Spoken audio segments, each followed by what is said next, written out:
spooky movie lovers. What the are you doing? I'm the host. Oh, God damn it. I don't know why I thought I was take it over. Anyway, I'm trying to usurp my every time. but that'll be a good way to start the podcast. So like all the music is playing, everything note as it's happening right now. Welcome back to Uninformed Movie Reviews, Uninformed Movie Lovers, episode 63. We got a special little one-off in honor of the release of Hellraiser. We're gonna jump onto the director's other film here, The Ritual. Nice clunky Frank intro. Here we go. That's fantastic. We're back. I'm Frank. That's back. Danny. The boys are back in town, and we're talking about David Bruckner's The Ritual, which is actually his directorial debut. Wow. David Bruckner being the director, and I don't know how much he did of Hellraiser, but definitely director of the new Hellraiser, that's for sure. We are Uninformed, and this is Uninformed Movie Reviews. So, if you haven't seen it, The Ritual, 2017, came out on Netflix, but did do the circuit, as you said. Yeah, they originally hit the festival circuit. And you know what? I know we discussed how it was going to play out, but I feel like it's a good time to bring up the numbers because... why not? 2017's The Ritual with a current 6.3 out of 10 on IMDb and a 74% on Rotten Tomatoes with its 94-minute runtime. Made on an estimated budget of $1 million. Wow.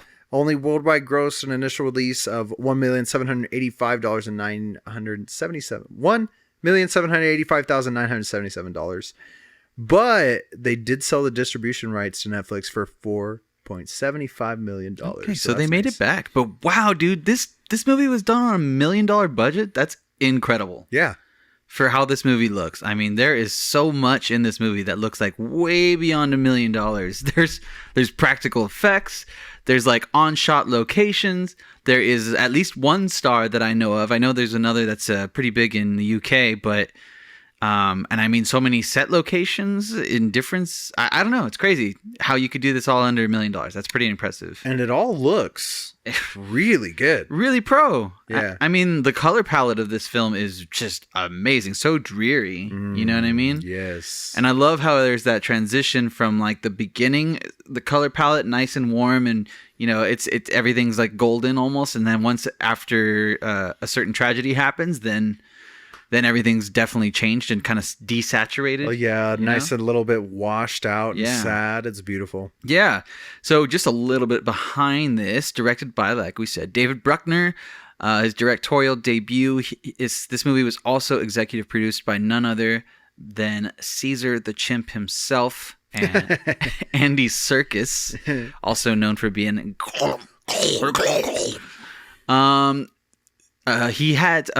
David Bruckner had actually executive produced Siren, which I have not seen, or The Siren, I think. VHS 94, which is arguably the worst VHS, and a movie called The Accident, which I don't know if have you seen it, Grace? Never heard of it. All right. I'm sure he did it on purpose, though. That's not an accident, that's for sure. The movie stars, from the only people that I knew going into this, is Rafe Spall, the lead, Luke.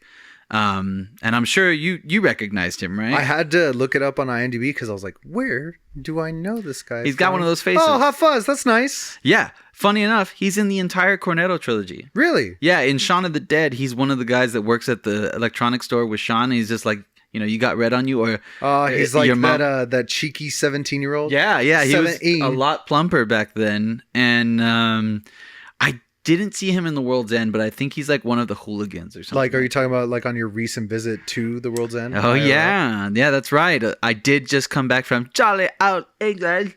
That was terrible. All right. Speaking of terrible, I'm going to enter awkward pause here. We'll edit it because as the viewers will see, this mic stand is drooping on me. Oh, is that what's going on? I'm like chasing this bad boy right now. God. So I'm just going to swap this out really quick. I want to get back to it. Movie magic. No. Ain't nobody gonna bring me down. Nobody gonna harm my son. Oh no. Got to keep on grooving. And fade edit back in. We're back. That's right. And we were talking about Rafe Spall, who's actually got a couple of other big movie credits. I don't know if you recognize this, but he was also in Prometheus as one of the dumb scientists. No. He's the one that gets the shoved in his mouth. Okay. Yeah. You know that one? Yeah. All right. Yeah. This I do recall. Yeah. Easy enough, right? Also played a part in The Big Short with Christian Bale and Steve Carell. Yeah, Steve Carell's in that one. And was also in the tragedy that is Jurassic World Fallen Kingdom as the big baddie. And I'm sorry, Rafe, but I mean, good for you, buddy. That was probably a good paycheck. But, yeah, you probably made some money. But, whatever. Just ride that blimp on the way down. I don't know. Why not? Why not? So we already got numbers out of the way. Typically, how we do this on a deep dive is, for a movie, we're going to talk about our first impressions. I personally have seen this movie before. I love this movie, and I recommend it to everyone that I have seen. So I'm going to hand it off to Frank, and then we'll get my impressions on this. Frank. I'm going to let the soundboard do the talking for me on this one and go with the...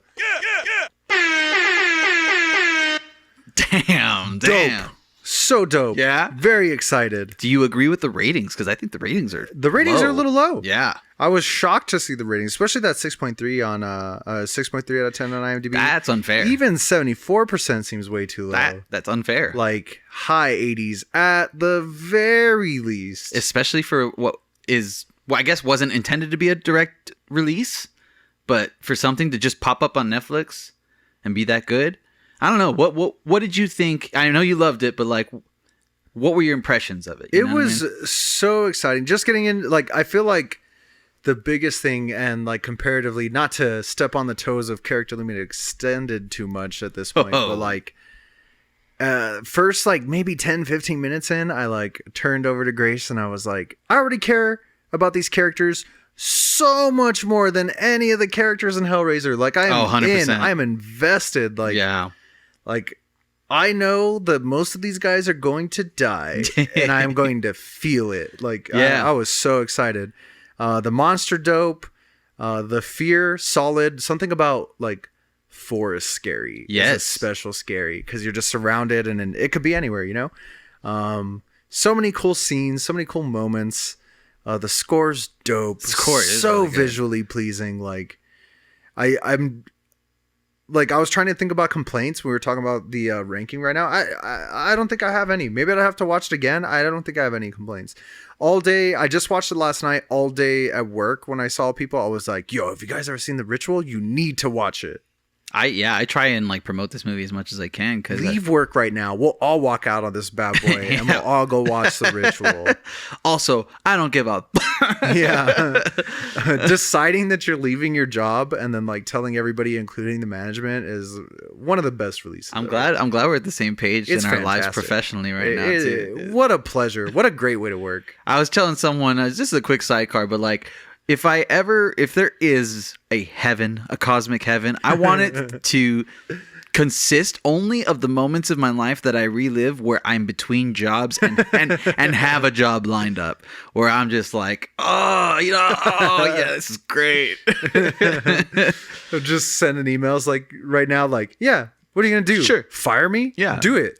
Oh, you're going to have a meeting in 4 months from now? Yeah, I'll be there. Yeah, that's fine. Sure, bud. Yeah.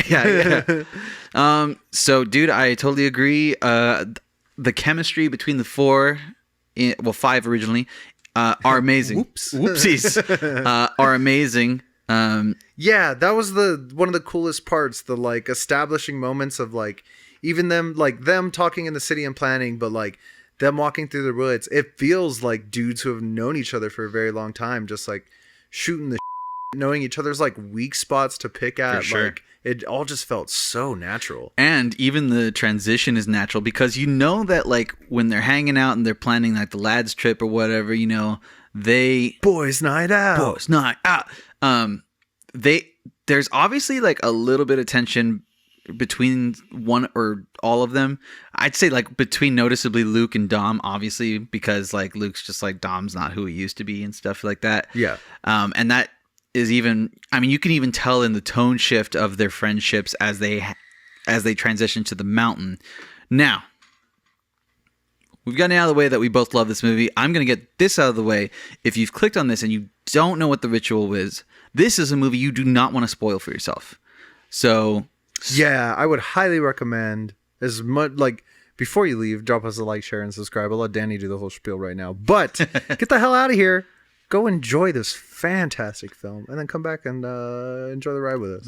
This is a watch you do not have to work for. This movie unravels in a very satisfactory way. So take a moment, go watch it, come on back. Let's see if your thoughts line up with ours. If they don't, then just drop it in the comments, and we'll up or downvote you. And hurry up, because if history is correct, we're talking about something being on Netflix. They're bound to take it off of there soon. It could be. That's usually the way it goes when we plug a Netflix thing. And before we get to it, I want to thank everyone for helping our audience grow, liking, sharing, subscribing. We are up a nominal amount of subscribers and views, and it's just fantastic. I can't tell you all how much that means to me. I'm trying to buy Andy a really posh, doghouse, so if you guys can keep that going, maybe we can get a fund going. And let's be honest, she deserves it. She's such a good girl. She's retired, she deserves it. On Apple Podcasts, help us out with a 5-star review. On Spotify as well, you can rate the podcast. Be sure to subscribe or follow so that we pop up on your home screen every Sunday when we have a new release. And be sure to follow us at Instagram at Uninformed Movie Reviews. We've got David currently at home killing it with every day with a new spooky movie and his own take on it, be it right or not. Often not. Yeah, he managed to make 2 new human beings that didn't even exist anymore. Michelle did most of the work, let's be honest. But he's still pumping out those reviews for you every day on the daily. Pumping them out fresh and ready to go. That being said, thank you. Let's get ready to go into David Bruckner's The Ritual. A brief synopsis if you don't know about it. A group of friends reunite after a long time to plan a vacation. They finally decide to go on a hiking trip in Sweden, Northern Europe. When one of them is injured, they have no choice but to cut through the forest in order to arrive at the lodge a couple hours sooner. During a raging rainstorm, they spent the night in a spooky abandoned house. What awaits them are things that they never expect out of this supposedly bonding trip. The coolest part about the transition into the horror is as soon as they're in the house, we get into the creep, you know what I mean? And then they go upstairs, extra creepy, and then they go to sleep. And it's straight up horror time, baby. Yeah. It is time for the fear. Yeah, I agree. And I think right before we get to the haunted house, we should at least talk about the initial setup. I mean, we've got a group of 5 friends who, like you said, old college buds. Yeah, old college buds that uni friends, yeah. Uni mates, if you will. They get on quite well. They're trying to do their I guess annual lads trip is what they say it is. It seems like, yeah. And they're tired of doing the Amsterdam thing, even though Luke seems to be more about that. And I think Hutch is the one that. Oh no! It's the one who gets killed that suggests the Sweden trip. Yeah, and that's you have to do it then, right? What the dead guy wanted. So they stop to do a liquor store run on the way home, as one does. And Luke pops in with his friend. I can't remember the dead's friend's name. Is it Rob? I think it's Rob. It is Rob. It's Rob. Sure, yeah. Okay, so Rob pops in with him. They're having a conversation, and it ends up being that the liquor store is being robbed in that moment. Dang. So. Damn, was his name a foreshadow? Oh, hadn't even thought about that. So the robbers do see Rob. They, however, do not see Luke, who is down the aisle. So Luke... Cowering. Let's be honest. Be honest. As they confront Rob, they ask him, give us everything you got. He gives them most of what he's got, but they want... Boy, turn out your pockets, isn't it? Pop or it. Something to that effect. So he doesn't quite give him everything. He's holding out on his wedding ring, and Luke watches in fear as Rob takes a stand. And you know what? I get it. It's to perpetuate the plot, but my guy, it's not worth it. Give him the ring. Just give him the ring. You can see your wife. Is it worth not seeing your wife another day? Yeah, you're in the UK. It's not like you're concealed carrying. You know what I mean? No, yeah. What do you got? Nothing, man. This guy's got a lead pipe. Those people aren't even allowed to carry knives right now. I know. He's not even going to stab you. He's going to hit you with a plumbing tool. Yeah, I got a little. I had a little bit of a thing with that. I knew it had to like keep the plot going, but it's like, I mean, come on, dude, like just give me a ring. Yeah. That being said, Rob gets hit in the head. Maybe it was like totally irreplaceable. Maybe like it was his dad's ring, like World War II ring. Yeah, and his dad like was in like a Nazi camp, and he had to give it to his friend, and his friend had it in his ass. In his ass, you know. And he brought it home all the way from Germany. Yeah, maybe it was like that, just stowed away. But who knows? That's reading between the lines. I digress. Reading between the cheeks, if you will. That being said, Rob's dead. And I love the transition because it's like right away, boom, Luke like awakes out in the Swedish wilderness out of his tent. And lo and behold, we are on the trip with the other four. Yes. Hutch, Phil, Dom, and Luke. Which is now like a trip in memoriam. Yeah, it's like, yeah, exactly. A tribute trip, if you will. Which I think rightly none of them wanted to do. Maybe Hutch, because Hutch seems to be the most prepared for the outdoors. Yeah. The other two are kind of like talking about, I got these memory foam boots that I got to like break in. And like the other guy's like out here, like I got a pretty shitty meniscus that I'm out here with. Yeah. So there's that. Which I mean, like the knee, terrible design. It's not his fault. Right. I mean, fair enough. Like you don't know you're going to go through something like that. He probably thought they were going to stick to trails and stuff. So fair enough. I believe Rob had give us the preface that this trail that he wanted to hike is somewhere in Sweden that runs between Norway and stuff like that. We get a little bit of foreshadowing with like Hutch talking about Sweden a little bit, saying, the Swedes were big into logging in like the 1950s, but stopped at a certain point, and that's why Sweden has a lot of just untouched wilderness as a beauty.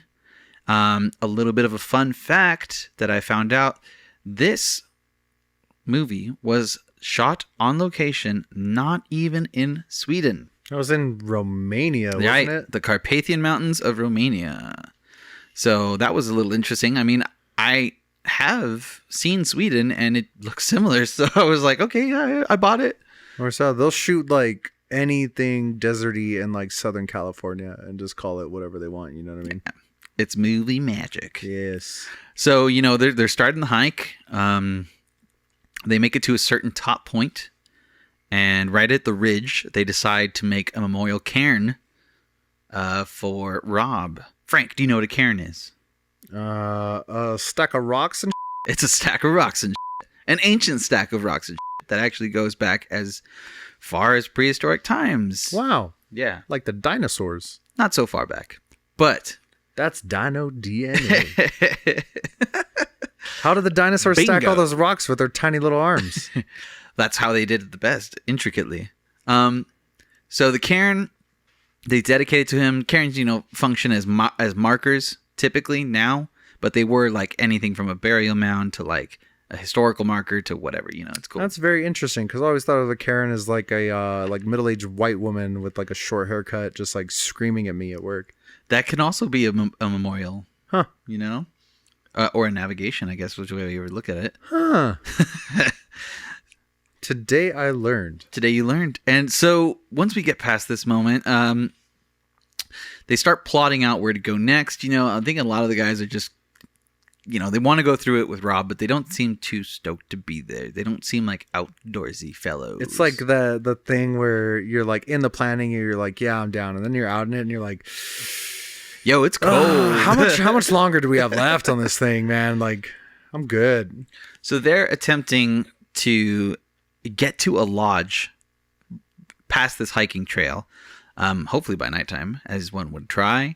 They're finding out that the easiest way around is, pretty much around a ridge. That's the scheduled way around it that they should take. At least. Like actual path that's right. Like easy to walk. Yeah. Yeah. Yeah. And, Hutch thinks he can find it. Well, no. They start on that path. Yes. But then the old meniscus comes into play. Yeah. There's a torrential rainstorm and it starts getting a little bit dodgy out there. And lo and behold, white man Dom falls and tears his meniscus. Well, he falls like before the rain. They're already cutting through the forest when it's raining. But he just like tears it on the trail. Fair enough. He like falls into a divot, really. I'll screw up my knees on like flat ground. You know what I mean? I do it all the time. You ain't got to try that hard to screw up your knee, man. Sir. And it's funny because they're like riding him a little bit. They're like, hey, I got a feeling that's not as bad as he says it is. But as the movie goes on, you like see it a couple times. You're like, yo, this dude's knee is They did a great makeup job on it. Yeah. Although I did read that there's a goof, like it changes legs at one point. So if we're talking about goofs, so like they hit this torrential downpour like as they're going through the woods this first night, and like when they get into the house, like all their gear's dry. Yeah, all their gear's bone dry. Shout out Benny Saraceres. Yeah, I definitely saw that. Yeah, that was another goof as well. So before they get to the house, we're figuring out that Dom is realizing and Hutch is realizing, like, hey, if you're feeling bad now, my guy, like we've got another 14 hours basically to go on this if we're gonna get to the lodge this way. And he's like, I can't do that. And so they've realized that Hutch realizes, like, hey, man, as the crow flies, we can make it to the lodge maybe quicker in 6 hours or so if we go straight through the forest. Yes. To which Luke is rightfully like, I don't know, bro. I don't know. It seems kind of sketch. Yeah, it seems kind of like there's things in the woods. There's things in the woods. You got to climb over things in the woods. I mean, I probably would have done it too. I'm not gonna lie. I mean, even just the prospect of like people get turned around in the woods all the time. That's true. You lose your bearings and stuff. Especially in like with no guidance of the sun and stuff. Yeah. I mean, people get lost in the Franklin Mountains, and you can pretty much see where you're at the whole time you're in there. Not a tree in sight. Yeah. Yeah. But another thing that was like a bit of a goof for me was just like, okay, I think Hutch is an experienced hiker. Like, yes, you guys have your cell phones, but if you're an experienced hiker going out into the legit wilderness, you got to take like at least a 1 to 3 time use satellite emergency phone or something like that. You know what I mean? He's got a compass. It'll be fine. But it's that thing like the longer you use a hammer, the more likely you are to smash your thumb because you start getting comfortable. You know what I mean? You stop thinking about what you're doing. Yeah, at least a flare gun. Yeah, you know what I'm saying? I mean, this is not prone to forest fires. This is the wet, like Sweden forest. You know what I mean? But that was that just crossed my mind. Anyways, let's get into it. They get into the forest. It's obviously way more tedious for Dom. It's like dense too. It's thick forest. I mean, it's ancient forest. It looks like that forest is a thick boy. Thick. My friend. I said like a Canadian. I said sorry. My friend Sam had actually pointed out that while they're walking through the forest, she said it's such a man thing to do to like grab these branches and just start breaking them. Yeah. And I agreed. And I think it is. But then I thought about it as I was watching and I was just like, you know what? This is actually a navigational tool, right? Because if you see all these branches that are broken versus the ones that aren't, you know which way you came in, you know which way you came out. Yeah. In theory. But as they're walking through, you see like even the branches in front of them, a bunch of stuff just snap. That's true. There's definitely some animal tracks. Almost as if there's been a giant being running around this forest. Yeah.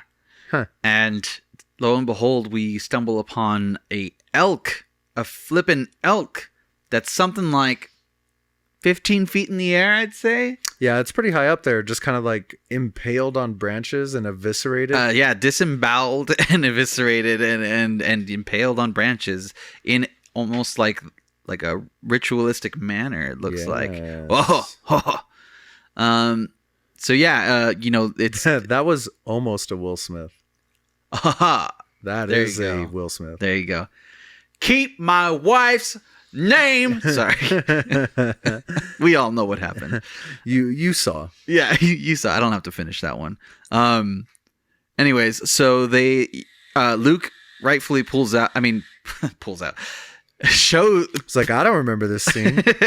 Yeah, they're gonna skip way past the house. Anyways, he points out, rightfully so, that hey man, that thing's still bleeding, and they're like, what? And I'm like, yeah, it's a fresh kill. We should probably keep going.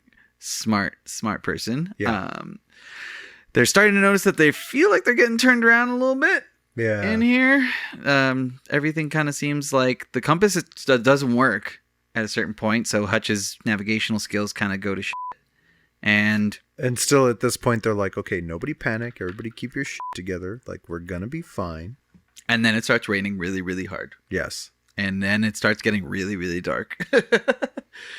3 things happening at once that you do not want to be in a savage forest. Yeah, I don't know how familiar you are with nature, listener / viewer, but nature dark. That's a different dark. Especially with clouds overhead, like no moonlight, no starlight. Like I can't. That's pitch black, man. Like I can't even imagine that. That's terrifying. That's like the kind of darkness that like Robin Williams probably encountered in Jumanji. You remember how he was just talking? Oh, I thought you were gonna make a joke about like his depression. Death? I was like, oh my god, Danny. Oh yeah, I mean, yeah. You can have that too. I mean, that would be way smarter than the joke I was making. I like a good Jumanji joke. In the jungle, you must wait unless you roll a 5 or 8. Yeah, you don't get Jumanji jokes every day. You know, it's a special treat. Unless you're just talking about Kevin Hart. Boom, roasted. Sorry. Where were we? Okay, yeah. So they're trying to find somewhere for cover, and they stumble upon some trees with Nordic runes on them. Ooh. A little spooky, if I do say so myself. They stop and give it a huh.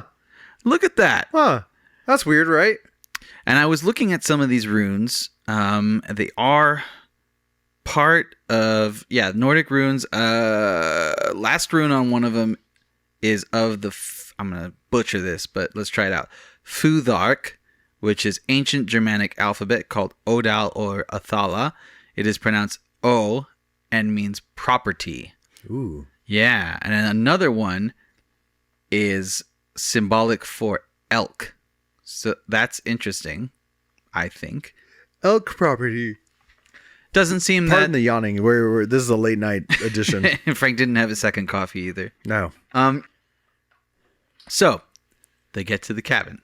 And they realize, like, hey, we probably shouldn't break into it. But, I mean, bro, if I'm doing that, I'm breaking into that cabin. Like, one of them's like, hey, we shouldn't do this. And the other, like, 3 are like, no, we'll kick it in, mate. Yeah.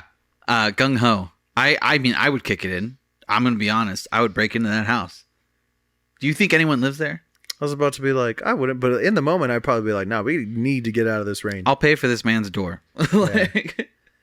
But we'll get into it. Once discoveries are made, I would have been like, yeah, I'm not sleeping in here. Yeah. That's not happening. Yeah, so they get in, and before they get in, Luke's character hears some really unsettling noises. And, man... Like a rustling doesn't really apply because it's bigger than a rustling. And then there's also some grunting. Yes, like guttural. Yes. But, I mean, it doesn't...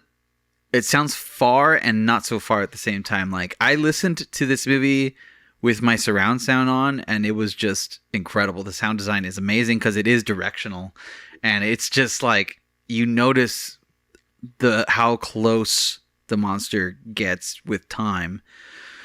Anyway, so they get in, and they're like, okay, this place is pretty abandoned. It looks like we're gonna try and get a fire going. Yeah, nobody lives here. This is gonna be fine. Yeah, it doesn't look like it. They notice a old rifle. Did you happen to guess what kind of rifle that is, you think? It was a musket. It was? Okay. My musket knowledge isn't very good. I have an inkling for like a black powder rifle, but it would be like a modern thing. I have no use for a musket. You know what I mean? What does anyone have a use for a musket nowadays? People do, like as a hobby. You know what I mean? Yeah, I guess people hunt with like black powder rifles, but they're like modernized. You know what I mean? Huh. But people do that. David's brother Wesley has a black powder rifle. He shoves the cloth in it and everything and pulls it out? That's crazy. Well, it's like a little bit more simplified now. Yeah, but essentially, same thing, you know? That's crazy. So they send Phil to look around for some firewood, which is pretty funny because they end up just finding firewood on the ground floor anyways. But they send him up there. They find a chair, and then they turn the chair into firewood. Yeah, they Ric Flair it. They hit a Always Sunny crew, smash him up on the chair. So Phil goes upstairs and makes a very unsightly discovery. Something you don't want to see when you encounter a dead cabin in the woods. Yeah, it's a creepy headless torso altar thing. It's missing its head and has antlers for hands. It has antlers for hands, and it's like all twigs bunched together and stuff. Yeah. And the creepiest part too, before they like leave the room, is like this thing's got like bird feet. I don't know if you saw it. It was like weird little penguin feet. Like, yeah, it's not good. Yeah, that's the moment I was referring to where I'd be like, all right, yeah, I don't know if I'm walking through the darkness in the woods or sleeping outside, but I'm not staying in here. I'm not staying in here one more moment. It gives off some heavy BSE, some big spooky energy. Oh yeah. And as I love how when they get in there, they're like, he's like, guys, get the f out of here right now. Yeah, that's his initial reaction. Yeah, you guys need to come see this. It's like either he found something scary or he just took the fattest shit and he needs his friends to see. Either way, I mean, every friend's intuition is like, oh God, that's serious. Yeah. It's so, like best buds. It's like, yeah, your friend screams like that, or your friend's like, oh my God, this smells terrible. Your reaction is like, well, how bad does it smell? How bad is it? Yeah. Can I make it worse? So they get up there and Phil's like, bro, that's witchcraft. And he's just like, all right. And I love how they all just like kind of slowly just be like, all right, well, this, let's go down. Yeah. And so they finally get around the fire downstairs. They're talking a bit, kind of shooting the shit. And I do like that there's kind of like a moment of silence. And then I think it's Phil that says like, I'll give you guys $1,000 if you go up there and sleep with that thing. Which is 100% what we would do. Yeah, for sure. Okay, so who's going to do it? So they have a good laugh. I don't think they encounter anything spooky for the rest of the night until everyone decides to call it a night. Until it's sleepy time.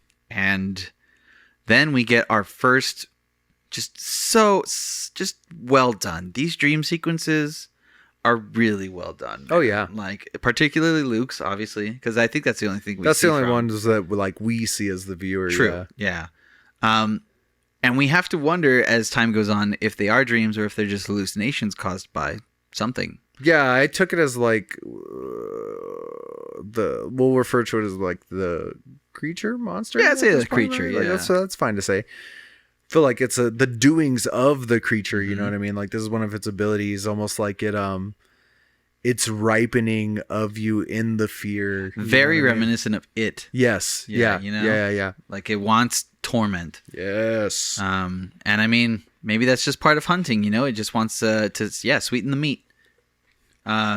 So Luke has a nightmare in which he is back in the gas station or whatever, the convenience store, the liquor store, with Rob, and I can't remember rightly what happens. I think the thugs try and confront him, right?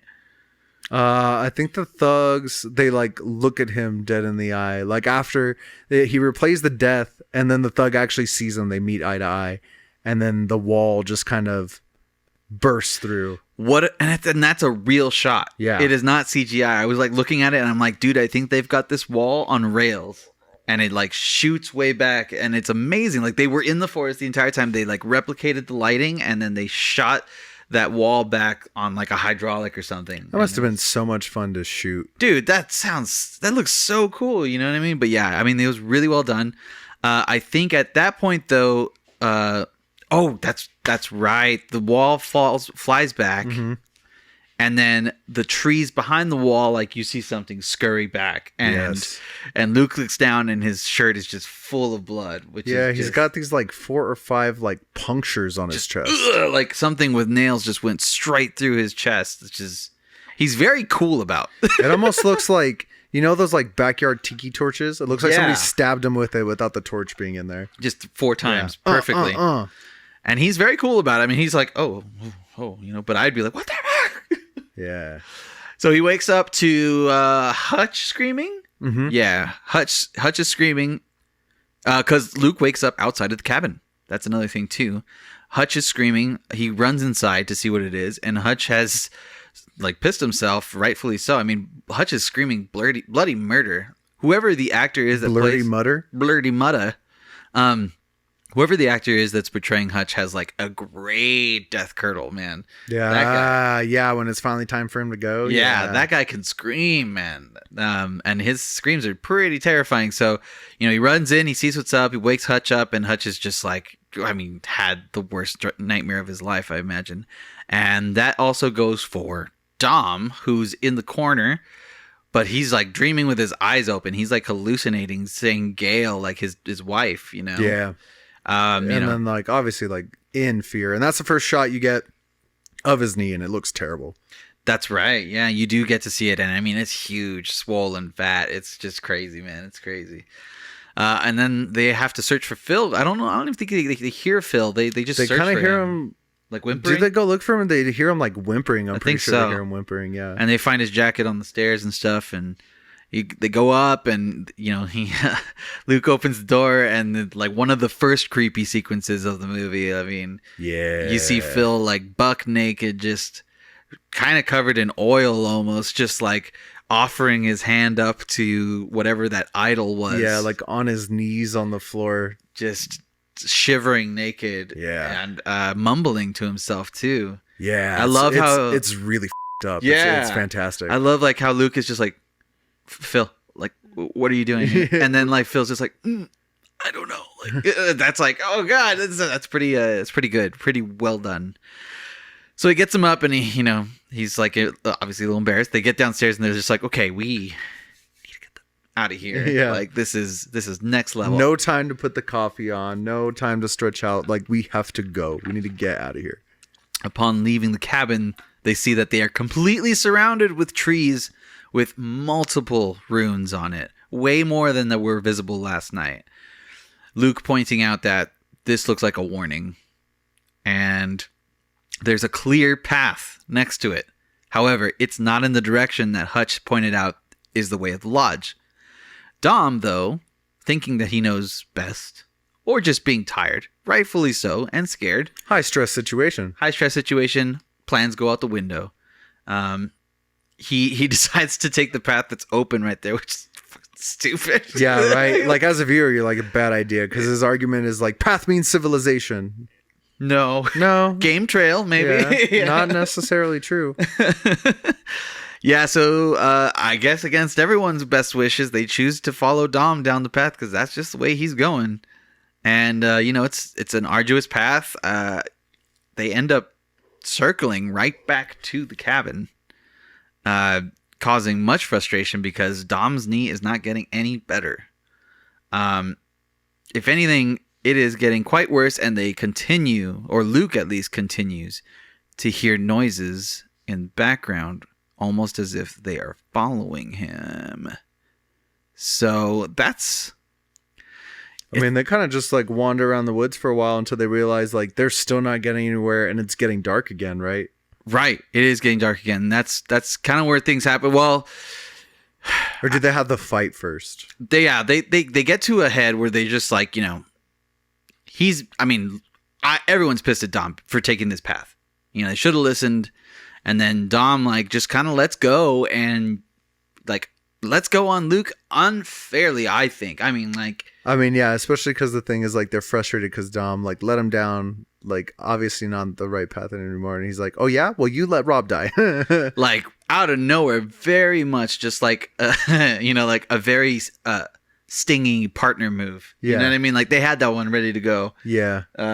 And as if you're in like an a argument. pocket of a ninja sand in your back pocket. Pocket of sand. In the eyes. What's worse though is that like, Hutch and Phil, they just say like, hey man, that's not cool. Not like, hey, that's not true. Yeah. Which, like, to be fair, you never know how you're going to react in a situation until you're in it. 100%. And don't be so judgy. Obviously these people are people, and they're going to, not everyone thinks correctly or has the right thing to do in the right time. But man, like, you can't blame someone's death in a situation like that on...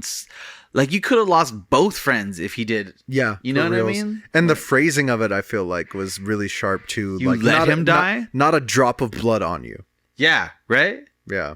Like, Dom, no offense, but I don't think you would have done anything, bro. Probably not. He would have, like, gone for a punch and then, like, twisted his knee. or just, like, fallen into the dude's pipe or something like that. Yeah. Did the dude have his pipe out? I don't remember that. We're watching two different movies right now. Yeah, so obviously there's got to be some tension. I was just like, bro, that's not fair. Come on. Yeah. Luke didn't do anything, and that's kind of the problem, but is it though? Yeah, for reals. What would you guys have done? I don't know. That's just something. Anyways, they come to a head, and Luke kind of feels like if we were in that situation, I'd totally just let you die. Thank you.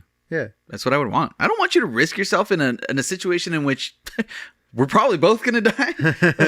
Like you can take on, Go ahead, man. I don't need to live much longer. If I don't got to pay my bills much longer, I'll be like, all right, easy way out. Here we go. Now, I feel like we actually might find that situation. I'm reminiscing of one of the times we were eating some late night taco cabana in the parking lot because the lobby was closed, and that crazy sweaty meth head dude came out. He was like, "Oh, the cops are looking for me," but we were both like ready to go. You know what I mean? We both looked at each other like, "Hey, we might have to fight this dude right now." yeah. We were getting pumped. Yeah, that's just that late night taco cabana energy. Yeah, you know, margaritas getting in you, getting all wired. Yeah, right. I have margaritas and breakfast tacos, just cooking up a fight in my tummy. I'm ready to go. Let's go, bro. So. You know, so it's at this point where like Luke feels isolated among his friends, where he's just like, damn, you guys really think like this, huh? Okay. There's an obvious shift in the emotions between all four of them. And I mean, it's getting too hard because, I mean, they're in a very intense survival situation. Yeah, and there's like, nobody rested well the night before, you know what I mean? You're tired. Getting better. Nothing's getting better. Yeah. And so it's at this point that Luke decides, look, there's a ridge up there. I'm going to go check it out. I'll let you know when I come back down. I'm going to see what I can see. So he hikes up there, and it is just, I mean, a really cool looking grove of just very similar width trees. I don't know what they would call it, but like, I mean, if it wasn't for the terror, it'd be quite serene and beautiful. Yeah, it looks really nice. It almost looks like reminiscent of like a Japanese bamboo. You know what I mean? It's really. I was gonna say it made me think of like a Crouching Tiger, Hidden Dragon a little bit. Yeah, Crouching Tiger, Hidden Dragon. Mm-hmm. Anyways, wait, that's a different movie. So I love this scene. This scene is one of the coolest parts, and I think it's one of the things that this movie does really well. In that it does really well at showing you a scene and lingering. Yeah. And then showing you something that you've been looking at the entire time that you did not know was there. I love that. It's the alien leg in the cornfield in Signs, you know what I mean? Exactly. It is one of those moments for sure. That's great. You know, you find some serenity. Signs, the best Shyamalan movie, officially. Arguably. UMR stamped. But I mean, yeah, it's one of those moments where you find serenity from the terror. Like you feel Luke get like a little bit of like a resignation side, but like he's in a quiet moment. And you hear a twig snap and he looks, and I love how it's just like this movie does such a great job at building suspense by not showing the entire thing. Yeah. For a while. Mm-hmm. And it does it well. It's the reason this movie really shines for me is it takes the Jaws approach, and it does it really well. You don't show the entire thing until the end, and you make it pay off, but you make it work without having to show it because of the environment and the atmosphere that you're building. And that's exactly what happens here, because he looks into the trees where the direction of the twig snaps. And then he happens to see like a bark colored hand just like go behind one. Yeah. And he hears bigger snapping and he's out of there. And I love how he comes back down and he's just like, yo, there's something up there. There's something up there. And it hits even harder in this instance in Jaws. Because in Jaws, you know you're fighting a shark. But in this one, you still have no idea like what is happening. You're like, what is this thing? That's the true horror. Is it an ent? Is it some other type of creature? And I love how he's just like... Is it a giant Pinocchio? He's like, yo, I don't know what it is, but it's big. Yeah, like, it's big and it's out there and we're fucked. It's following us. Yeah, that's enough for me to like start running. Yeah, right. So they have to get going, you know, like they're trying to find their way, but it is also getting dark again. And I feel like I might be getting ahead of myself. No, because at this point, I feel like they have that. They argue, and then they like Luke storms off, and then they have no choice but to like follow behind him, and they're all just kind of like in a frustrated silence. Yeah, and they're still kind of like hiking and ascending. And there's this one really cool scene with all of them where it's kind of near dusk, and again we get another scene of like them. It's a far out scene of them walking up the side of the mountain, and in between the trees, you just happen to see something huge that you did not notice you were looking at again move between the trees, which is just really well done. And I think it's at this point that they start to see that there's some man-made things on the trail also. Yeah. Is it during this day that they find that water too and those human footprints like in the mud? Or is that like in the next day? I think that's... No, because somebody... Well... Because eventually... like we're gonna stop and camp, and then we lose our like first like campmate. Right. Which is Phil? Phil. Yeah. Yeah, it's Phil. Phil's the first one to go. That's right. So they do camp. They end up camping, and they're in each other's tents. And Luke wakes up in the middle of the night. Sorry, I'm just laughing right now because I feel like we're wrong on Phil, and Grace is trying to tell me in sign language, but I don't speak sign language, my love. It's the second day. The second day. It is the second day. Thank you. I was like, I really appreciate you signing this to me right now. I have no idea what you're saying. So it's the second day. Thank you, Grace. Where, let's see. Okay, so yeah, they're making camp. It's night. They're in each other's respective tents, and Luke wakes. Really, at this point, like, let's cuddle up together, guys. I mean, like buddy system. Is that smart? I don't think so. Yeah.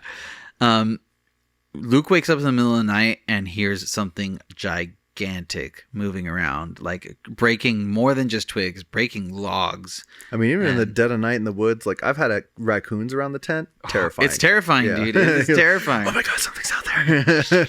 Yeah. Yeah, man. So out of nowhere, they hear Phil scream, right? Yeah. And I think it's actually during another one of Luke's nightmares that he sees a tent just like fly up and stuff. And so, I mean, it's wonderful. Like he sees, no. I'm sorry. I'm mixing it up. Anyways, they do find Phil. Yes. And, Phil's got his like flashlight out and stuff. And I love this because he like is looking down at him. And you just like are looking at like the darkness. And then you hear someone else whisper Phil. Phil turns around and he's just grabbed and taken into the darkness, lifted up, and his flashlight just falls down. And when the flashlight flashes at Luke, he goes into another flashback of the night. And I love how during this flashback, it is one of the robbers looking right at him. And the robbers have gleaming eyes, one of them, and they just look at him intensely, and it says coward to him. Which is cool because like later on we'll come to like see that is like the gleaming eyes of like the creature. Like the creature has those same like gleaming like headlight lamps. Yeah, the deadlights, if you will. So Phil is. I love this crazy sound. I mean, like again, the sound design comes in, but Phil's like scream right before he dies. It's just like, oh yeah, and there's like a gurgle like to a it, tear, and it just stops. Yeah, really dope. Really dope. So, is Hutch dead at this point? I don't think so. No, Hutch goes after Phil. I feel like Hutch is... I'm sorry, guys. We're mixing this up a little bit, but I know that the last two are Dom and Luke. And I know Hutch is the last before those two. Yes. Right? I don't remember when Hutch gets taken, though. Yes. Hutch gets taken after Luke goes up the second time over the ridge. Oh, okay. So he does go up over the ridge. So Hutch is the one with the flashlight. Phil gets snatched out of the tent. And I'm pretty sure Dom is like, I saw something. I don't know what I saw, but it just took him. Oh, okay. Because it happens like in the night. Like Luke doesn't see it. Oh, right. Like he comes out of the tent. We're mixing that up. Hutch is the one that gets taken out of the tent. Definitely it is Phil who gets grabbed. Okay. I know that I'm 100% because I know that monster said Phil, not Hutch. I'm putting money on it. Phil. Anyway, let us know in the comments. Yeah, how wrong are we? Anyways, so now it's just down. Well, let's just say Hutch is already dead. I mean, we heard the blood curdling scream. It's just Dom and Luke alone in the dark with this thing. They're, turned around. Like it's impossible to know where you're at. Yeah. There's no light. You don't even want to shine the light because you don't want to give your position away. And I mean, actually, Luke thinks he's by himself until he sees Dom like behind a log and stuff. Like, yeah. That's a good scene. After that second death, yeah. When he sees him, he's like, shh. Shut the f up and get behind this log with me right now. I love this one moment too because they're like both like, the two that were just at it like have to work together on this part. Yeah. And I love how he's just like, how's your leg? Like, he's like, you think you can do this? And he's like, I can't do it. And he's just like, we have to run. And then he's just like, I think Dob looks at him and he's just like, piggyback? And I love how Luke is just like, we're going to have to make a run for it, dude. That's not an option. Dude, you're pretty fat. I cannot take you on my back. There's a lot of like endearing stuff, especially like in the panics. There's like the part like after Hutch dies when they like take all the stuff off of his body and stuff. And then they do discover the people. And there's that moment where Luke's like, I don't care. We got to get out of here. And I got a knife. And he like holds it like, I have a knife. Yeah. we got this. So Luke and Dom are making the break for it. You know, he's helping them. And they're trying, but they hear this thing like on their tail. Like it is closing in and it's toying with them at the same time. I love it. I feel like it's almost guiding them in and cornering them into the worship village. Yeah. There's a bit of like a herding aspect to it for sure. Yeah, you can tell that it's kind of like going on all sides to confuse and like corral, if you will. And now we see that the man-made structures that were on the paths are actually torches. And they're leading up to a village in the clearing. And he doesn't mean British for flashlight. Smart. That's a good clarification. Thank you. Got to make sure the listeners across the pond know what's going on. You know? Yep. They would be lost without us. They'd be like, what? They don't know English. I mean, come on. They'd be like, you fucking what, mate? I didn't hear that once the entire time I was there. What a letdown. You should ask for your money back. I said, you what? I would have been the one to do it. Anyways, so they arrive at the village and they think it's salvation. Oh my God, we finally made it here. People, yes, we're safe now. Break in, and then a kick to the head, knockout. Hell yeah. We wake up, and we are confronted with some very strange-looking people who don't seem to even be speaking Swedish. They're speaking some kind of strange language. Some hill people, if you will. Did I just kick off your headphones? You did. It's okay. Hey, one more time. Okay, we're back. Nice. So... they it does look like a Hills Have Eyes a moment almost, you know what I mean? Like a little bit, yeah. They find themselves chained up. There's that. And then a very small, and not in like a fun, sexy way, like in a captive way. Yeah, those are some medieval looking chains. It's not very hot. No. Oh, I guess depending on what I'm not going to yuck your yum. Yeah, that's not yuck other people's yums. That's not what we're here for. That's not what we're here for. No kink shaming here.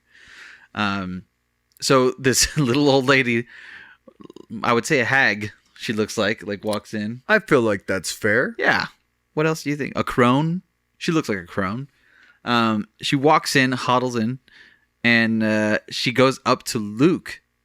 And, she doesn't speak a word of English, but she gives him some water, which he appreciates. And she looks at him, and she like pulls his shirt down and sees the marking that he has.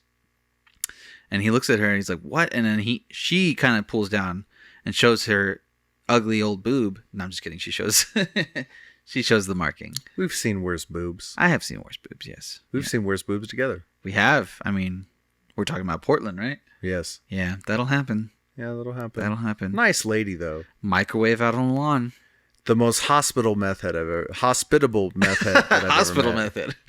Yeah. She was a nice person. Yeah. Shout out. She was a nice lady. I forgot your name. Shout out. Thank you for being such a good host to us. Also, thank you for stopping your own fire with putting a Hot Pocket in the microwave by tossing it out of the backyard. It would not have been cool to burn in the middle of sleeping, especially for a Hot Pocket. Yeah, not worth a Hot Pocket. I wonder what kind it was. Ham and cheese, maybe. Yeah, that sucks. Yeah, I would at least hope like the pizza one or something. Yeah, hopefully the pizza one. We digress. So we get. So she goes over to Dom with her water, and she looks at him, and she's just like, "Oh no, bro." Was her mark a swastika? It looks something similar. Right. It looks something similar. Were we one angle away from swastika? Very much so. Luke's didn't, but it had the same puncture. Yeah, but she had the same puncture, so I guess she just, She's like, hey, I connected the dots on mine. You should try it out. It's really cool. I saw it on some flags earlier. So she looks at Dom, and she's just like, bro, you are bait, and walks out, and Luke's like, whoa, give him some. No, give him some water. Give him some water. Why aren't you going to help him? My friend is thirsty. I think that they're left until nightfall at this point, or Dom is taken out. Dom is dragged out of the room. Yeah, she kind of signals like this one. Yeah. And then they take him out of there, and you hear him like getting battered up there. He's not and they like bash this dude on the head too. I love it. You hear him screaming and yelling for Luke, and yeah, it's not whatever's happening up there. It's not good. It's not good. And we cut to nighttime. Yes. And Dom is taken to a stake outside. And Stake. Yep. Tied to a stake, a big juicy steak. Also being a big juicy steak. Yeah. A little bit. Yeah. Very juicy with some marbling, it looks like now. Huh? A decent marbling at the very least, yeah. So the torches are lit up all around it. Actually, I think this is a point where Luke gets in touch with one of the villagers, and she comes in and she says like the like younger lady. Yeah, and he's like, "What is all this? Like, what and she explains to him like she's like the little Red Riding Hood girl from like The Hills Have Eyes. You know what I mean? Oh yeah. She's even with like she's the one that's like a little bit nicer. Yeah, she just tells him like we've lived here for many years. Like we worship this thing, and it's like. He's like, well, help me kill it. And she's like, why would we want to kill it? Like, that's my God, you idiot. Yeah, like we worship him. He's helped us live beyond way longer than we should have. Yeah, he gives us like long lives, unnaturally long lives. Yeah. And he asks what it is. And she's like, it has a name, but we don't say it. But it is one of the Jotun. And its name is Moder? Moder. It is, yeah. Which I was really disappointed to find out is not like an actual deity, but like an amalgamation of like Norse deities. So I was like, okay. Still pretty cool, though. Still pretty cool. Very amazing design. Anyway, great design. Yeah, we're going to get to that right now. Oh, we'll get there. Anyways, yeah, it says it's a bastard child of Loki. And for those of you that I don't know a bunch about Norse. Damn, you just hit a Philly use. For those of you that don't know much use about Norse mythology, Loki did like to get it on with animals and everything quite a bit. Low-key was into that bestiality. Damn. Let's just take a second to savor that. And savored. Okay. So now we get a little bit of a clue as to what's going on. And Dom is getting... I'm getting a clue. A raging clue. And he's getting offered up, my guy. They have him on the stake ready to go. And they're chanting. I think the word that they're chanting, if I remember them saying, was... Oh, and you know what? Like, right before they take him out for the offering, they bring him back after they beat the shit out of him. And Dom's telling Luke, like, I'm going to die here. Like, you have to get out and tell my wife that I tried to get out. Oh, yeah. Like, he tells him about the dream he had where, like... He's out there being offered, and he sees like his wife, and that's why he was like yelling "Gil, Gil." Yeah, I forgot that important because back to like, where we are the now. offering. Yeah. Now he notices that the I love this scene. Oh my god, what a great like build of tension. Like he's just helpless, just tied to a stake, and he just sees these massive trees just moving above him, just waiting for something to come through. And I love it. It's like it's just about there. It's screaming, and then you just see his wife walk out. Yeah, and she's just like, "Oh my god, I've been looking for you," or like, and he's like, "Gail," and like her eyes are just the same yellow as the robber's eyes were in Luke's dream, and that you've seen in the darkness also. And she touches his face. That transition. Just these gross hands just wrap around his head. This thing is so strong that it like lifts him up the ground with just holding his head, which is just amazing. Lifts him clear up like 15 feet. And now we finally see the creature. Yeah. And it is a sight to behold, let me tell you.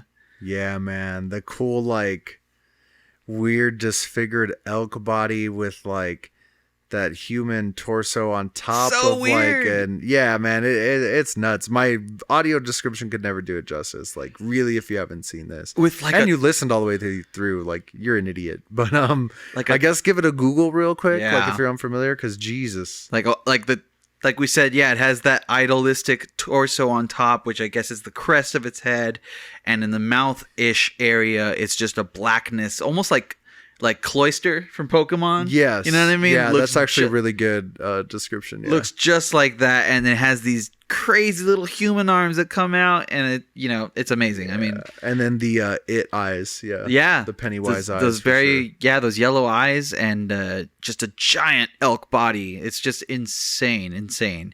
And I mean, it's terrifying. It is terrifying, and they chose the right moment to expose it for the first time, because in that moment, I remember the first time I was watching this movie, I was like, holy shit, I've never seen something like that. That is wild. That's funny, because I had the exact opposite reaction. I was like, really? I've seen this before, and that's when I started digging on like the deity. But I think it must have just bled in from like something else, because it's not an actual deity. But I know I've seen that creature design before. Having played The Witcher 3, I knew that it was like inspired by some things from folklore, and it is inspired by like a Leshen or a Leshy. And the Leshen is like a wood spirit that, or like even looks kind of like similar to like a Wendigo if you think about it too. Okay, yeah. You know I was definitely getting like some Wendigo vibes. Yeah, Wendigo, a Leshy. I mean, like it's got shout out to Antlers. Not worth the watch. I liked it, but it's not worth the watch. I would say, like if you're just like looking for horror movies that have like decent moments in them, that movie has a decent moment in it, and the creature does look good. That's funny. I remember watching it the whole time. I was like, no, maybe it'll take a turn right now. Maybe it'll take all right, it's over. I wasted all that time. Yeah. Right, cool. Yeah, it's a bit of a wasted opportunity. Good creature design, though. And that's exactly how I felt about it, actually. That's a perfect way to sum it up. Wasted opportunity. Yeah, could have been really good. Could have been real good. Again, this monster beats it for sure. I mean, this whole movie beats 100%. Yeah, so we've seen the monster, and Dom gets impaled on the tree. He is now gurgling dead. Yeah, the impaled sound, too. The so slow. Yes. Love it. And it's at this point that Luke is getting taken out, right? Or is Luke breaks his thumb? Offering him. Yeah. Sorry. Luke tries to escape. He breaks his thumb, which I don't know if I could do. Do you think you could break your own thumb to get out of that thing? I've broken so many of my own bones. But like purposefully. No, yeah, I know what you mean. I feel like I could. Yeah? Yeah. That's if I had to. It's awfully noble. If it was you on that stake, I'd get you out of there breaking my own thumb. I'd break my wiener to save you. I've never felt so honored in my life. Thank you. I got you, baby. I'd like to see both of those things happen. Now, he does get out, and this is a really cool sequence too, because he does get out of his chains, and he explores a tiny bit. He hits him with the I'll break these cuffs, but then he actually pulls it off. Yeah, he does. Yeah. He does. I love this scene where he explores the hut a little bit, trying to like find like a weapon or something, and he hears just this haunting like chanting coming above him in the roof and like in the ceiling, and it just builds, like the volume builds and the sound design of it builds, and I'm just like, dude, this is terrifying. Like whatever they're chanting, like you can't tell what it is, but it's like raspy and deep and guttural, and so many people. And he gets closer and closer, and he opens the door, and it's just dead people. Yeah. It's like skeletons. Like dead, dried, like husks. Yeah. And you're like, no sound whatsoever. I love it. And he inspects, and he's like looking at these things. He's like, what the hell is this thing? And then one starts breathing. Yeah. And then they all start raspy breathing, and they start like trying to do the chant again. And oh, God, what a good reveal. I love how he just like sets it on fire. Yeah. Okay. I'm going to burn this all down. This shouldn't exist. Yeah. Kill it with fire. The appropriate response to have too. So then he, so then I think he does find like a weapon. No, he finds a gun. Yeah, he finds the gun. Finds the gun. That gun I didn't recognize. It's a World War II era gun, but every country had their version. I just know the big threes, like the Mausers. It was a Mauser. It was a Mauser. I looked it up, but I wasn't going to put it on here. Nice. Because like I figured you would have something. I got close enough. Yeah, it is a Mauser.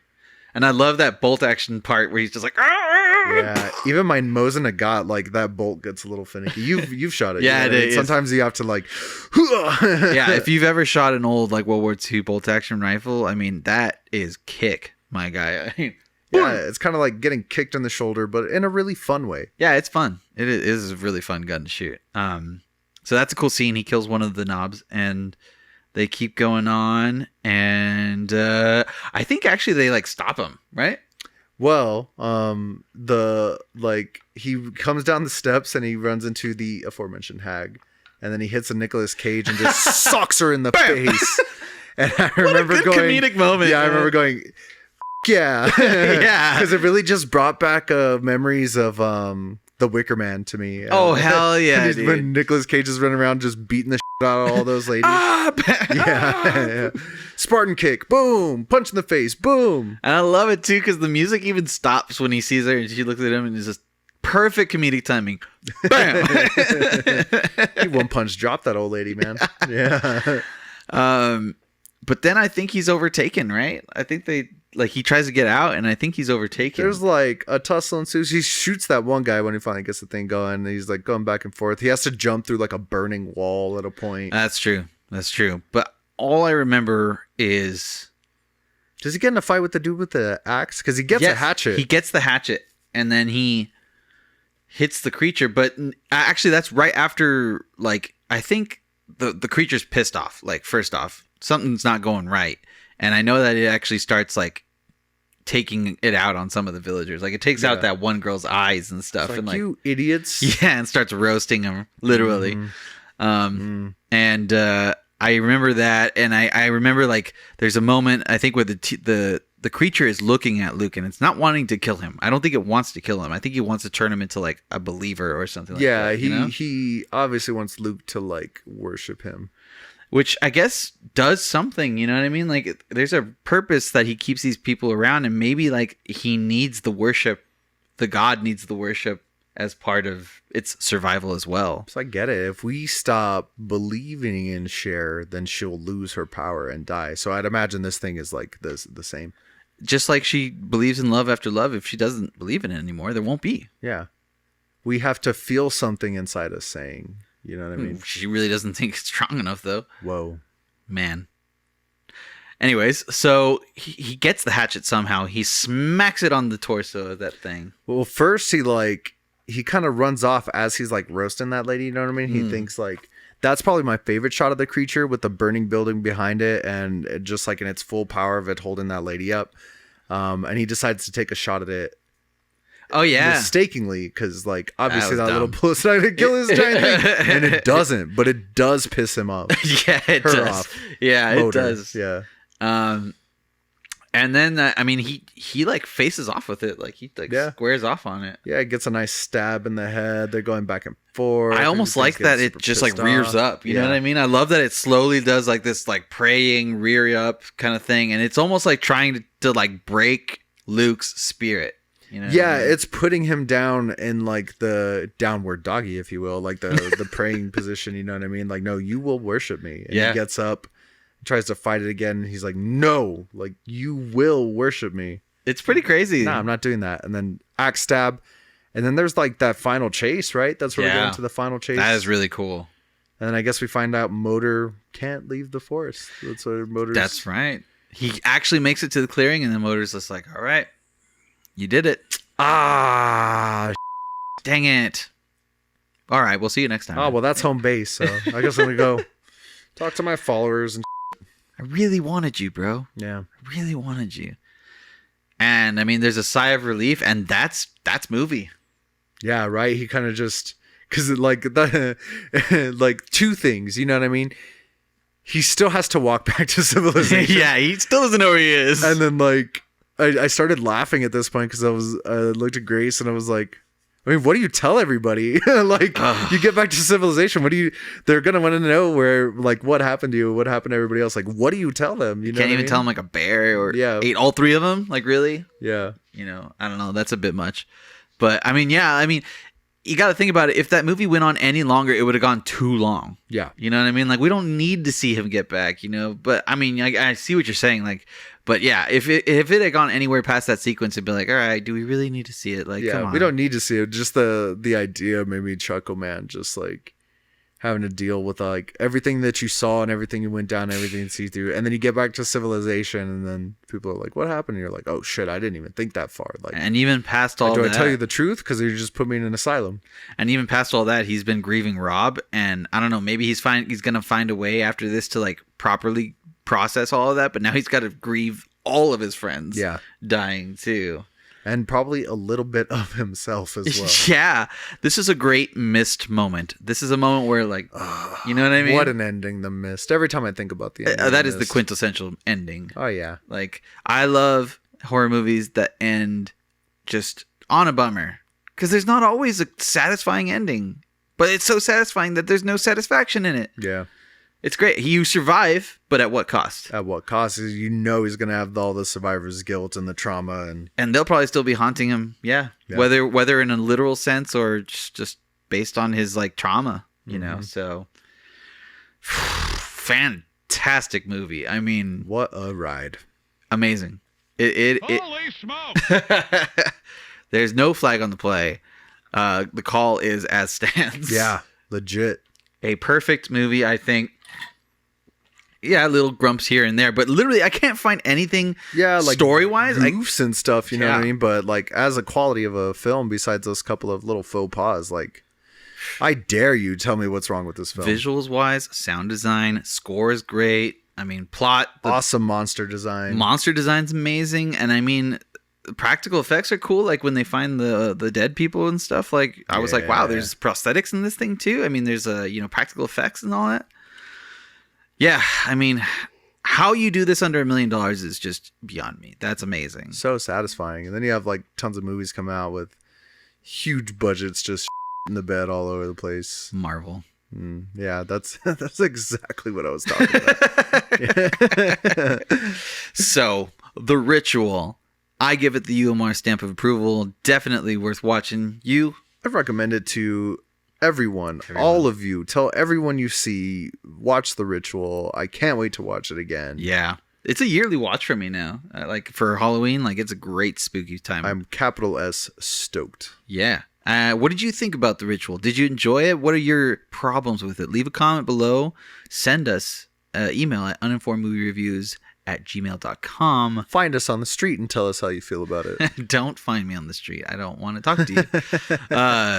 Before we get to our next part, I'd like to thank everyone for sticking around. Please give us a like, share, and subscribe. If you're watching us on YouTube on a console like a boomer like me, just press up and then hit the little like button and then the little subscribe button. Is that a boomer thing? Am I a boomer? We're boomers. Millennial boomers now.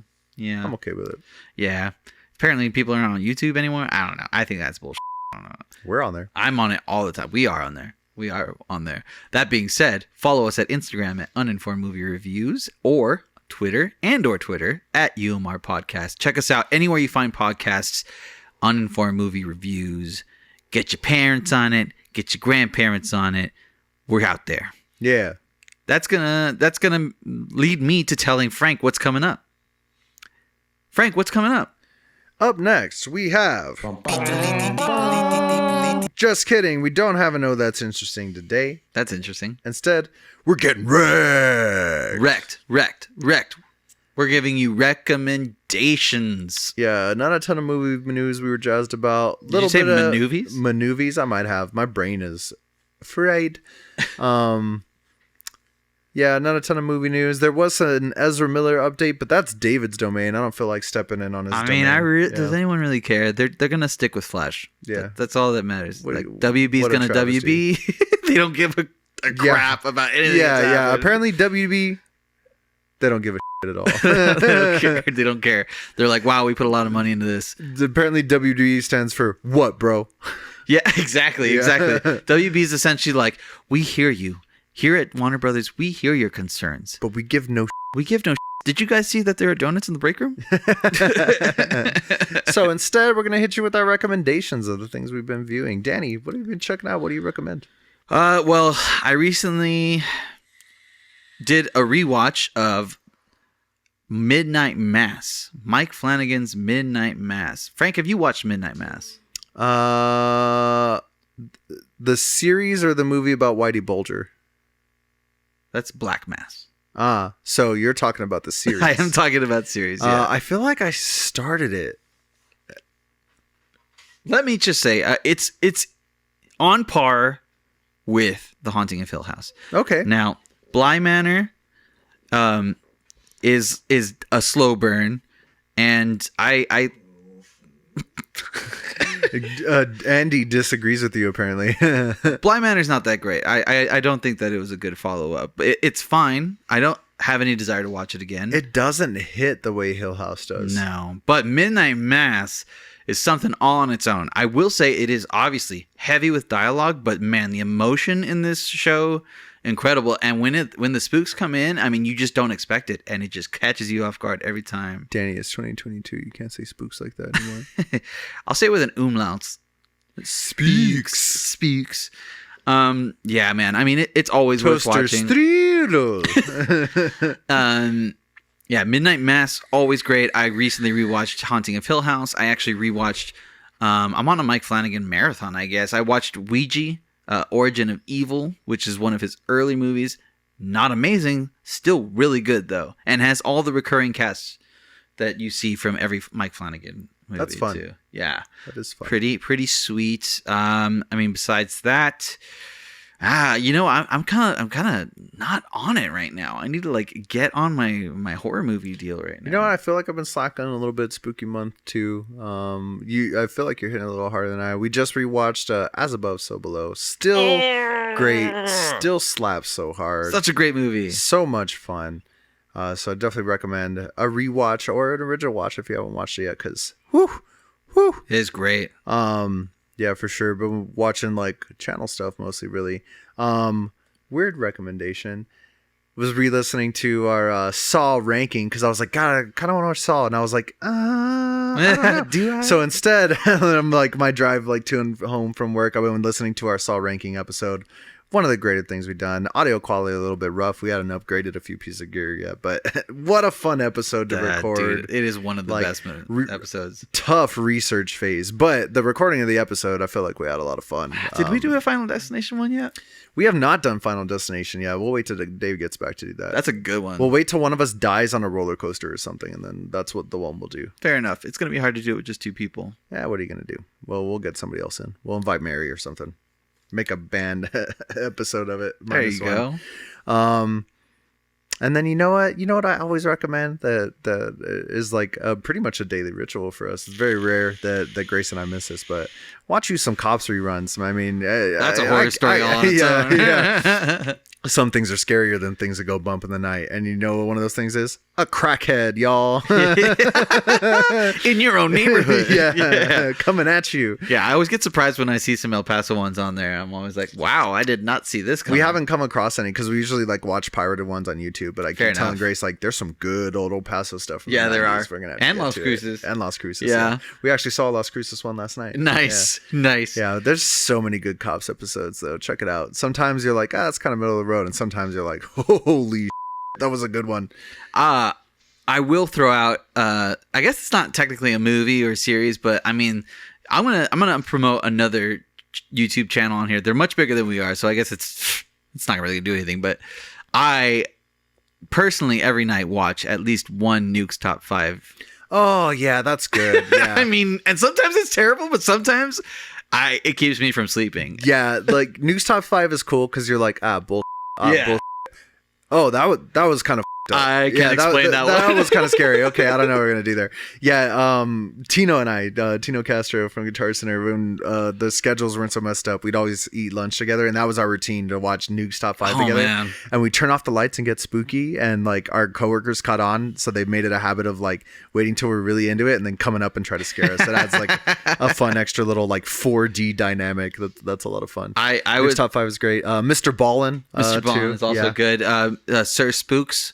All of these channels, but I mean the compilations are great. I mean, especially because there's some that you can get that respite of just being like, that was total bullshit. Like, there's no way. Then one comes on. The ones from Mexico are pretty messed up, bro. Dude, anything from Mexico and South America, those are always super messed up. And the Middle East, those have really good ones too. Yeah. I don't believe any of the ones from Japan. I'm sorry. I've seen all these Japanese ones, and they look produced. But you always get those two Japanese ghost hunter dudes, the two friends, and they're always goofing around and stuff, scaring the shit out of each other. Those guys are fun. That's fair. There's that one where like the dude scares the other dude with a fart. You know what I mean? He's all like upset about it. It's so good. He's like, "You idiot."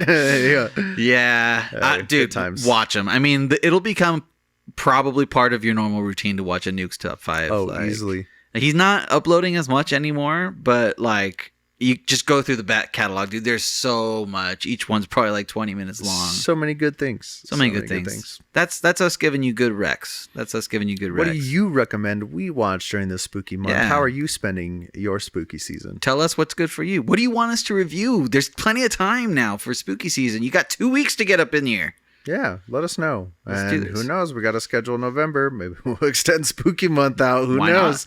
Who knows? It's the most wonderful time of the year, you know? Yeah. All right, and that's going to take us over to Character Limit Extended, the movie review segment where we talk just a little bit more about the movie we talked just a little bit about a week ago. Damn, nailed it. Yeah. Nailed it. We're good at what we do, and what we're doing today, what we did last week, is the new Hellraiser. Hellraiser 2022. By this same filmmaker, David Bruckner. Oh, yeah. I had the Boss Show. Yes, you did. I did. Yeah, a delightful little Boss Show. Thank you. So I did thoroughly enjoy this movie. I know that it's got its problems. I think that primarily the problem with this movie is, like you said, and I agree with a lot of other people, like caring about the rest of the cast members. I did like Riley. I think that she could have been explored more because she could have been like a deeper character. She kind of reminds me of Rue from like Euphoria. Okay. I don't know if anyone's watching that, but let me know what you think if you agree with that also. But I mean, looking just beyond the shallow characters, which is not why you watch a Hellraiser movie. We're all here for the Cenobites, Daddy, and that's what we want to see. We want to see some gruesome kills, and we want to see some Cenobites, and we want to see some extra dimensional terror. Mm-hmm. And the reimagining is beautiful. I think like visually, this movie is stunning. I love the puzzle box. I love, whatever the pyramid god they have coming out and like the extra dimension they have. The Cenobite design is so cool. I love that they've moved away from the leather and it's just about mutilation of the skin. Just really cool. And I love that they really did a better job with this Hellraiser as compared to other old ones. As like the other sequels, yeah. Yeah, as other sequels, but like as painting the Cenobites not as evil. They're not evil. They're different. They just got don't a different outlook. They just don't understand the difference between pleasure and pain. It's all pleasure. Sensation. Yeah. Yeah. I feel like it's all pleasure to them. You know what I mean? They're like heathens. They're just like, bro, don't you want to get your on, bro? Don't you want to feel? They're like a Dennis Reynolds. You know what I mean? Exactly. Yeah. It's all about the implication. Yeah, I mean, I'd have to agree that the design of the Cenobites are cool. The kills are brutal, like I said in my review. But again, like with all the complaints I have, like there weren't enough Cenobites for me. True. They didn't have enough screen time, and the kills were too short lived. And like the kills were short, and you even have a few that are like off screen. That it's just like, come on, man! Like that's what I came here. That first for. one where the guy's first looking at the puzzle box. Yeah. I was like, come on, bro. Like, what? Show me the goods. Yeah. Show me the goods. I want to see this dude's skin rip off. That's why I turned my PlayStation on and went to the Hulu app in the first place. I want to see the skin being ripped. Come on. I did like seeing the Chatterer get ripped to pieces, though. That was pretty sweet. That was cool because of like how stoked he was. He was like, yes, give it to me. Exaltation. Yes. Yeah, dude. Oh, that was cool. Maybe we'll get like my hope for it is like we'll like get a sequel. We'll delve into it a little bit more. We'll like hit some more lore and stuff because all that stuff tickles me.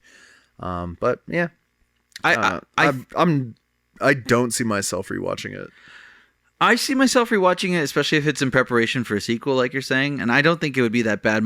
I do have a problem with how long the movie is. I think it didn't need to be 2 hours.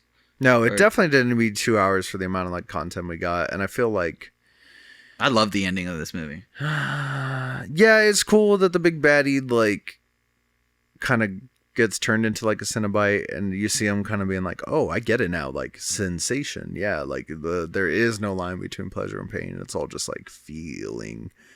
And the baddie gets away with it in this one. Yeah, you gotta love the baddie getting away with it. That's always fun. It's fun to switch things up a little bit. But yeah, man, I feel meh. I'm about it. I'm not so about it. I could leave this one, you know what I mean? I could leave it behind and be okay. I'm thoroughly invested in a sequel. I think that a sequel could take it further. I mean, if they do a sequel, I'll watch it just to see if they. I hope it's David Bruckner. If they bring it home. Yeah. Yeah, because like I don't know, David Bruckner is known for his visuals, and visually it was super dope. I just think it's worth like looking at for another 2 hours. Fair enough. I really had to choose to again. Fair enough. Yeah. So really, I feel like the missed opportunity with connecting like her fight with addiction, like her twisted like search for sensation, like mixing it in with the Cenobites like search for sensation. That would have been really cool. That would have been much better between. I mean, that really would have brought it home in comparison to like the drama between her and her brother. Yeah. Who cares? I didn't care, and he was dead. Yeah, he was dead. It doesn't matter. He was dead as shit. It was funny that he was just like super right. 100%. Yeah, 100% just right. like 100% right. That just made me laugh. Yeah, that'll happen. What did you think of the new Hellraiser? Did you like it? Do you want to see more of it? What do you think about our opinions? Are we super wrong? Are we super right? Let us know. Yeah, if you haven't checked out the episode, go give it a watch. Feel like it came out really well. It's Peeps and Predicts time, y'all. Woohoo! Oh yeah, everybody's favorite, very real hypothetical debate segment on this podcast where we pit two peeps, which are people or groups of people sometimes. I think we've had like the Power Rangers or something weird like that. Bill and Ted, I know we've paired them together. And we pit them in predicts, or a predicament, if you will, and we'll see what comes out on top. Every week we get two random pairs out of this cup, and then we'll go against the reigning champ, which our new reigning champ is Daemon Targaryen. Very well articulated, Frank. Thank you. You're going to take the predicts on this one. My mouth do things. Let's see who our first peeps are today. Our first peeps are... Exciting. Wow, it's like what we just said, too. Jesse and Chester from Dude, Where's My Car versus Bill and Ted. Hell yeah. What a pair. What a pair of pairs. Two pair. Who is more likely to ask the bartender for a phone charger at the dive bar? I did that one. That was good. That's nice. Yeah, that's a good. That's a full move. Yeah, I like it. I like it. People do that at the store all the time. I'm like, I mean, I guess. Yeah, just go plug in over there. Charge your phone at night. You're an adult. Love it. That's what I always want to tell people. Or just like carry a charger with you if you're that kind of person. You know what I mean? Oh, you know what you can do? Shove it up your. That too. I mean, giving someone an outlet is a lot easier than like saying, "Hey, can I borrow your personal phone charger to shove into my dirty iPhone?" Yeah, shove it in my dirty lightning port that I obviously don't take care of with all my pocket lint and it's gross. Anyways, who is more likely to ask for that at a dive bar? Jesse and Chester or Bill and Ted? Bill and Ted never had a cell phone. Yeah, I feel like that's the thing. But did Jesse and Chester? I mean, they bought Nokias. Like even if they age together, or like they age from their current points and they are now, like Jesse and Chester would be younger. You know what I mean? Yeah, but Bill and Ted, and unlike Jesse and Chester, are time travelers. True. I mean, they could they could acclimate to living in the 2020s. Yeah, and maybe future them were like, don't forget your phone charger, bro. Maybe. Or they're just as irresponsible in 2020 as they are in the 80s. I feel like there's a good chance they might be as irresponsible, but in their later age, like they learned some lessons in the last movie that they were into together. You know, they learned they had to grow up and like start being responsible. And they'd be at the bar. Like, wow, it's pretty late. Like, what's your phone percentage? And he'd be like, 69, dude. They'd be fine. You really think Jesse and Chester would ask for it? Yeah, I think so. I yeah. honestly think they would. Yeah. If they had modern phones, I guess, is that the caveat that they have modern phones? Because I know Jesse and Chester only have like brick phones, and what more are you going to do on that than call? They'd be playing a whole bunch of Snake. Yeah. I mean, do you think they can even Be find playing that? Drug Wars. I remember playing a lot of Drug Wars on my on my flip phone. What a fun game. It wasn't even a flip phone. I'm pretty sure it was like one of those monochromatic like the brick, like Nokia's. Nokia. No, yeah, you're right. Yeah, you pretty much only play Snake on that thing. Maybe poker. Maybe some poker, some solitaire, or what's the other one? Not Tetris. What's Brick the one? Breaker. Brick Breaker. There you go. Yeah, there you go. Classic. Yeah. Yep. But yeah, I think like in this predicament they'd be like the modern phones. So both live in the 2020s or 2010s. And I feel like in that respect, Bill and Ted would be much less likely to actually be out at a dive bar. Yeah, Jesse and Chester would definitely find themselves at a dive bar. Oh, 100%. Or the Fuzzy Kitty. Yeah. All right. So let's see what's this next predict over here. Our next predicament for the evening. Jesse and Chester versus Bill and Ted. Bill und Ted. Who could fart the loudest? I mean, we've heard both of them. I mean, I don't know. Do Bill and Ted fart in the movies? You know, I don't think there's a single fart joke in any of the Bill and Ted movies. It's awfully classy of them. Yo, they're fantastic. I know you're not like I haven't seen it yet. A connoisseur like myself and David, but I highly recommend those movies. They're a good time. I mean, I know for a fact that Jesse and Chester fart in that movie. Do they? I'm pretty sure. I don't know if at least a one fart joke. does. I feel like at least one does. Huh. But who's more likely to? Like, definitely Jesse and Chester. Well, Bill and Ted are both old men now. Oh, they would let go of some Plus, farts. Alex Winter's got that crazy six-pack. You know he's putting out those stinky protein farts, too. Yeah. It's probably just broccoli now, too. Yeah. Broccoli farts. All their, like, fiber one and yeah. And if it's whey and now they're older, like, they're probably, like, got that little dairy intolerance in there, too. Seaway. Yeah, it's probably, like, a sickly, pungent taste to it. Like putrid old man farts. Yeah. Like they'd be loud not just in volume, but in presence. So are you saying that Bill and Ted would be more likely? Yeah, that's what I'm saying. Oh, okay. To fart the loudest. I got nothing to come back with that on. That sounds like a legit logic. Yeah. 2 out of 3. All right. Let's hit this. Got ourselves a little tiebreaker here. Drum roll, please. Battle of the Burnouts. Who will come out on top? Who would write a better conclusion to the newest Halloween series? I feel like both of them would be bad, but whose would be better? At least watchable. Dude, I'm gonna say Bill and Ted probably. I don't think I trust Jesse and Chester to right.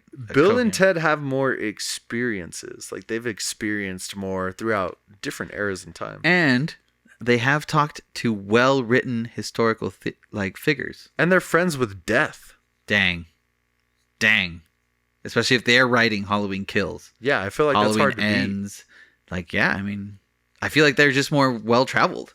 Yeah. And Jesse and Chester, God bless them, I don't think they could say more other than what Animal Planet has to offer. Yeah, like to be honest, they kind of just like fell through the plot and luckily landed like on their asses in an okay place. Yeah, do Bill and Ted choose where they time travel to, or do they just like fall into different time periods? No, they mostly choose. There's especially in the first one, the antenna gets all fried and they kind of just bounce around a little bit on accident. But for the most part, they're choosing where to go. All right, so it's not just falling into a plot for the most part. For the most part. So they at least would know how to write an adventure, even if they just, could write their own story. And they're writers. They write their own music. Ah, crap. Well, there you go. Yeah. I don't know anything about that with Jesse and Chester. I don't think they do anything. No. They're sucky boyfriends. They just get shibby. All right, well, that's going to make Bill and Ted move on against the Big Daddy himself. Why don't you choose this last predict here? See what this championship round holds. Daemon Targaryen, first of his name, and the king of the Stepstones. Oh my God, open. Versus Bill and Ted in Who is more likely to outrun a Norse mythological abomination. Daemon Targaryen. Yeah, man. Especially if he's got a dragon. Yeah, if it was like John Wick, then maybe. But yeah, dude, there's no way. I don't think Bill and Ted have any supernatural abilities that are like physical, at least. Yeah. Well, there you go. I mean, that was easy. Yeah, we didn't have to even go back and forth on that. I think he's. I was really excited for Bill and Ted too. Yeah. I was like, maybe it's something they could pull off. What a reign they would have had. Yeah, what a reign. That would have been an interesting one. I'm sorry. Yeah, we'll never know. I'm sorry, Bill and Ted. You are now bogus. Well, you heard it here. Daemon Targaryen goes to another round, and Yeah. Yeah, I mean that's pretty much it for us. What can we say? Go watch The Ritual. Yeah, seriously. It's amazing. You're missing out. If you don't you're thinking I already watched it. Watch it again, stupid. Yeah, it's probably been too long. You'll find something more now that you'll appreciate about it from our beautiful fun facts. Mm-hmm. And like, share, and subscribe. Thank you for listening. Give us a 5-star review, or I will